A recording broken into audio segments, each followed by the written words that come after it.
Would you sacrifice your dreams for your love? अब आप पूछेंगे, ये कैसा बेहुदा सवाल है भाई? पर यकीन मानिए, इस दुनिया में हर एक औरत को अपनी पूरी जिंदगी में ये सवाल कभी न कभी सुनना ही पड़ता है। तो आइए आज हम बात करेंगे माधुरी के बारे में, जिसके सामने जब ये सिचुएशन आया कि उसे अपने सपनों और अपने प्यार में से किसी एक को चुनना पड़ा, तो उसने किसे चुना? Hi baby. कैसा था आज आपका दिन? अच्छा था। आज मैं थोड़ा टायर्ड भी हो गया हूँ। सो यू से आज आपका दिन कैसा था? मेरा भी अच्छा ही था। बट पता है, it was such an hectic day. आज इतना काम था ना कि ऑफिस से काम करते करते ख़त्म ही नहीं हुआ, घर में भी आकर काम करना पड़ा। इतना ज़्यादा थक गई हूँ ना, पूछो मत। इतना काम करती हो? अभी भी काम कर रहे हो क्या? नहीं, अभी तो काम हो गया है। अभी बस डिनर की, आपसे बात कर रही हूँ। अब सोऊंगी थोड़ी देर में। लेट से डिनर किया और फिर लेट से सोना भी होगा, फिर लेट से उठना भी होगा। You know I hate this. And मेरे घर में औरतें सब सुबह सुबह जल्दी उठते हैं। अरे बाबा, होता है ना कभी कभी।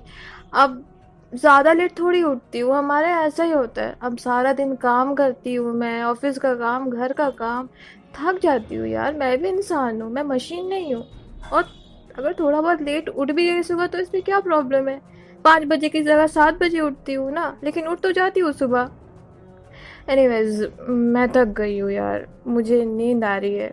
कल बात करते हैं।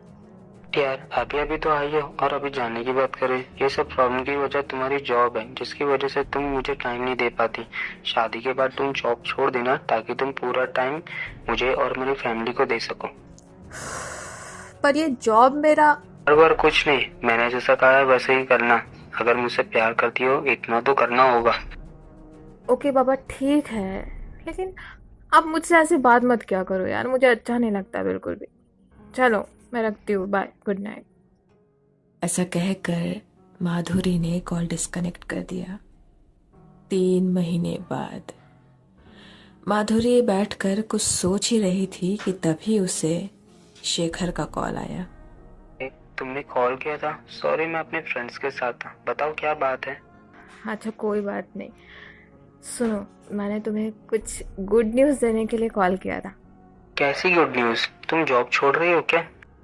अरे वाह, आपको कैसे पता चला? हाँ, मैंने रिज़ाइन कर दिया है एंड बाकी की फॉर्मेलिटीज़ भी 2-4 दिनों में पूरी हो ही जाएगी। नाउ तुम मेरी वाइफ बनने के लिए परफेक्ट हो। अब से तुम घर के काम पे ध्यान देना और सुबह जल्दी उठने की कोशिश करना। अरे, आप मेरी बात तो सुन लीजिए पूरी पहले। मैंने क्यों रिज़ाइन किया है? अब इसलिए रिज़ाइन मैंने किया है क्योंकि मुझे घर के काम नहीं सीखने, मतलब घर के काम मुझे आते हैं, उसमें क्या सीखना है। मैंने इसलिए रिज़ाइन किया है कि मैं अपना फूड बिज़नेस स्टार्ट करने जा रही हूँ अपने फ्रेंड्स के साथ में, एंड जिसका 80% काम ऑलमोस्ट कंप्लीट हो चुका है। सॉरी, मैं आपको बताई नहीं, मैं आपको सरप्राइज़ देना चाहती थी, इसलिए मैं नहीं बता पाई इस बारे में। प्लीज़ गुस्सा मत करना, ठीक है? अब बस भगवान से ये प्रे कीजिए कि जल्द से जल्द हमारा बिज़नेस स्टार्ट हो जाए। मुझे बहुत अच्छा लग रहा है कि फाइनली मेरा सपना पूरा होने वाला है। Wait, what did you just said? तुम बिजनेस स्टार्ट कर रही हो? Do you have any idea कि बिजनेस कैसे करते हैं? हाँ, आइडिया क्या मतलब, मैंने लास्ट कंपनी में जो काम किया है, मुझे हर फील्ड का नॉलेज है, स्पेशली सेल्स एंड मार्केटिंग का। एंड कोई भी बिज़नेस को चलाने के लिए सेल्स एंड मार्केटिंग सबसे ज़्यादा इम्पॉर्टेंट है। मुझे आता है, मैं मैनेज कर लूँगी। इसमें इतना हाइपर होने की क्या ज़रूरत है? You kidding me? Business start करने के लिए ग्रेजुएट होना जरूरी है एंड यू जस्ट 24। जाओ जाकर पढ़ाई कंप्लीट करो पहले।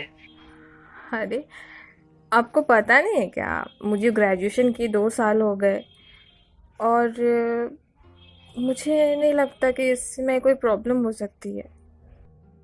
ओके, बट बिजनेस स्टार्ट करने के लिए कम से कम 6 मंथ जॉब एक्सपीरियंस होना चाहिए यार आपको। अरे मैंने बताया ना कि मुझे ग्रेजुएशन कंप्लीट किए 2 साल हो गया, और ग्रेजुएशन कंप्लीट करने के साथ ही जॉब करने लगी थी। तो ऑब्वियसली 2 साल हो गया ग्रेजुएशन कंप्लीट करते हुए, तो मुझे एक्सपीरियंस भी 2 साल का है। एंड मेरे पार्टनर्स में से कि एक जन को तो 5 इयर्स का और एक को 3 इयर्स का एक्सपीरियंस है। तो मुझे नहीं लगता कि एक्सपीरियंस को लेके कुछ प्रॉब्लम हो सकती है। आप बस सपोर्ट करो यार, मैं सब मैनेज कर लूँगी, कोई प्रॉब्लम नहीं होगा। यार तुम्हें क्या जरूरत है ये सब चीज करने की? मेरा बिजनेस चल रहा है ना अच्छा खासा। तुम घर संभालेगी तो ज्यादा अच्छा होगा।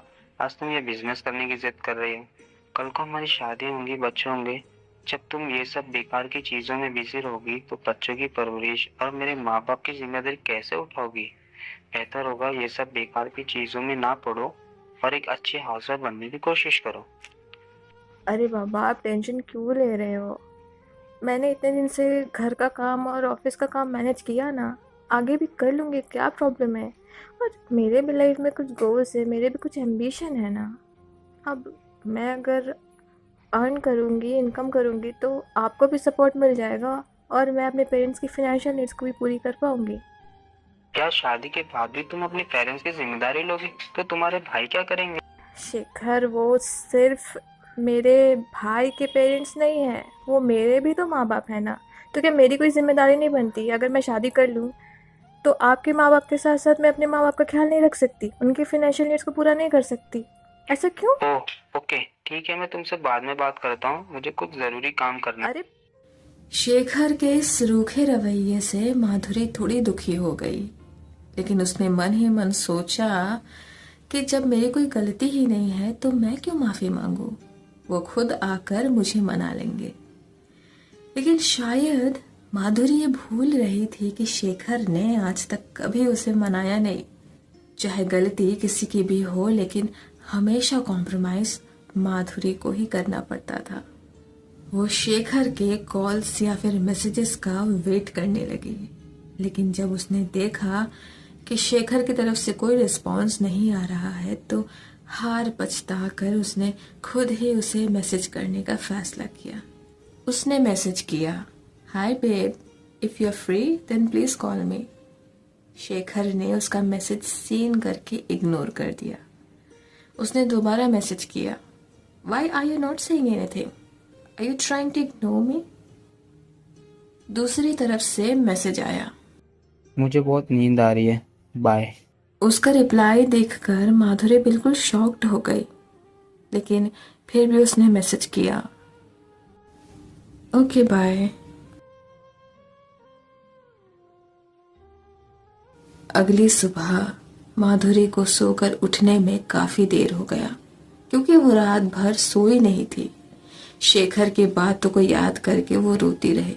उसके इस रूड बिहेवियर से माधुरी बहुत ज्यादा हर्ट हो चुकी थी। उठने के संग ही उसने अपना मोबाइल चेक करना शुरू कर दिया, और जब उसने देखा कि शेखर की तरफ से कुछ मैसेजेस आए हुए हैं तो वो खुश हो गई कि चलो भले देर हुई तो क्या, कम से कम उसे अपनी गलती का एहसास तो हुआ। शायद उसने सॉरी भेजा होगा, मैं चेक करके देखती हूँ। ऐसा सोचकर उसने शेखर का मैसेज ओपन किया, लेकिन उसे सामने जो दिखा उसके बाद उसे समझ में नहीं आ रहा था कि क्या कहना चाहिए। शी गॉट स्पीचलेस, और वो मैसेज था, हाय आई नो तुम मुझसे बात करना चाहती हो ना, बट क्या फायदा, तुम्हें अपना टाइम मुझ पर वेस्ट नहीं करना चाहिए। यू नो, मैंने तुम्हें चांस दिया था मुझ में और तुम्हारे ड्रीम में से किसी एक को चूज करने का, पर तुमने अपने ड्रीम को चूज कर लिया और तुमने मुझे दिखा दिया कि मुझसे तुम कितना प्यार करती हो। मैं ही बेवकूफ था जो तुम्हें पागलों की तरह प्यार करता रहा, लेकिन तुमने हमेशा अपनी फैमिली और अपने एम्बिशन का साथ दिया। अब तो तुम बिजनेस में इन्वॉल्व हो जाओगी तो तुम्हारे पास मेरे लिए अब और भी टाइम नहीं बचेगा।